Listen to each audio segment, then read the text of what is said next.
What's going on, everybody? Today we're going to take a quick little look at the new Investigator pen by Hinderer knives.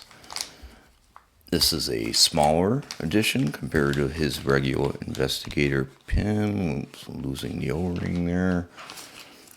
But the good thing is about these is they are small, but they are really nice and they're really handy and they're an inexpensive knife too. So there you got the Hinderer logo. You got your penetrator point there, and then of course it unscrews, and you got your pen there, and it can screw on over here for while you're writing with it. Took the pink one. This is like a kind of a matte pink. Might look shiny on the camera, but it's a matte pink. I like how it will stand out in case you drop it or stuff like that. Besides, it looks a little better, I think, when it stands out. So, yeah, it feels good in the hand. It's got the right thing. It does use a Fisher replacement ink, so that's pretty cool.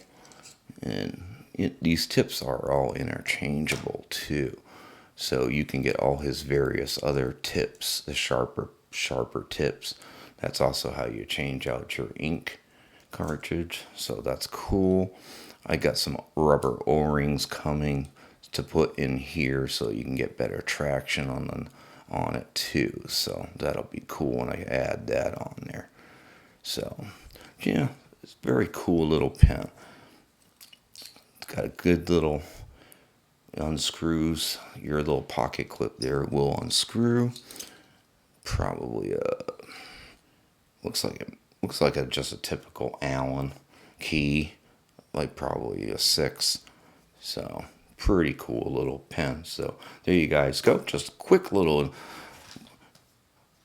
thing from the Investigator pen. These are in stock at Hinderer's. I believe they're still in stock at Hinderer's website, Knife Center, in, I want to say DLT Trading, something like that. They're all in stock right now, $55-$60 right now. So if you guys are interested, check them out.